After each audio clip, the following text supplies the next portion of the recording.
Government college बाड़ी के YouTube channel पर आप सभी का स्वागत है।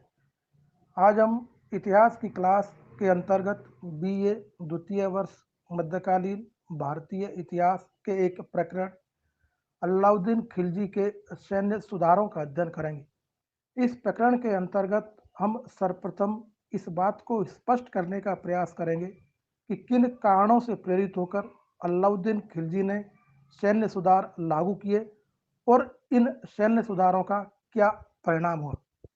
देश की उत्तर पश्चिम सीमा पर निरंतर होने वाले मंगोल आक्रमण को रोकने के लिए, अपनी साम्राज्य विस्तार की नीति को सफलतापूर्वक क्रियान्वित करने के लिए और राजतांत्रिक निरंकुशवाद का जो आदर्श अलाउद्दीन खिलजी ने अपने समक्ष रखा, उसकी पूर्ति के लिए ये बेहद आवश्यक था कि उसके पास एक विशाल और सुसंगठित सेना हो। इसलिए अलाउद्दीन खिलजी ने प्रचलित सैन्य व्यवस्था में अनेक महत्वपूर्ण सुधार लागू किए और एक विशाल, सुसंगठित और शक्तिशाली सेना का गठन किया। सर्वप्रथम अलाउद्दीन खिलजी ने सैनिकों की सीधी भर्ती प्रारंभ की और ये कार्य उसने अपने सैन्य विभाग दीवाने आरिज को सौंपा, जिसके द्वारा काफी जांच पड़ताल करने के पश्चात केवल कुशल और अनुभवी व्यक्तियों को ही सैनिक के रूप में भर्ती किया जाता था। साथ ही इन सैनिकों को केंद्रीय खजाने से नगद वेतन दिए जाने की व्यवस्था भी प्रारंभ की। अलाउद्दीन खिलजी ने एक विशाल और स्थायी सेना का गठन किया। इतिहासकार फरिश्ता का यह मानना है कि अलाउद्दीन खिलजी की सेना में लगभग 4,75,000 घुड़सवार थे। मध्यकालीन भारतीय इतिहास में किसी भी शासक द्वारा इतनी विशाल और स्थायी सेना रखने का दूसरा उदाहरण देखने को नहीं मिलता है।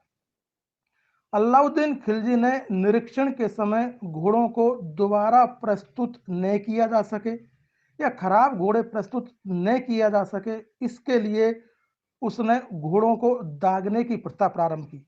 इसी प्रकार निरीक्षण के समय सैनिकों को दोबारा प्रस्तुत किए जाने से रोकने के लिए सैनिकों का हुलिया रखना भी प्रारंभ कर दिया। घोड़ों को दागना और सैनिकों का हुलिया रखने की प्रथा प्रारंभ करना अलाउद्दीन खिलजी द्वारा किया गया सबसे महत्वपूर्ण सैन्य सुधार था। इससे सैन्य विभाग में व्याप्त भ्रष्टाचार काफी हद तक कम हो गया। अलाउद्दीन खिलजी ने सैनिकों का वेतन भी निर्धारित कर दिया। इतिहासकार जियाउद्दीन बर्नी का यह मानना है कि अलाउद्दीन खिलजी के शासनकाल में प्रत्येक सैनिक को 234% वार्षिक वेतन मिलता था। यदि कोई सैनिक अपने पास एक अतिरिक्त घोड़ा भी रखता था तो उसे 78% वेतन के रूप में और प्रदान किए जाते थे। दीवाने आरिज द्वारा समय समय पर और अभियान पर भेजे जाने से पहले सेना का कठोर निरीक्षण किया जाता था। निरीक्षण में सैनिकों के हथियार और घोड़ों की बारीकी से जांच पड़ताल की जाती थी। सेना का निरीक्षण कितनी बारीकी से किया जाता था, इस बात की जानकारी हमें इतिहासकार अमीर खुसरो के एक विवरण से प्राप्त होती है।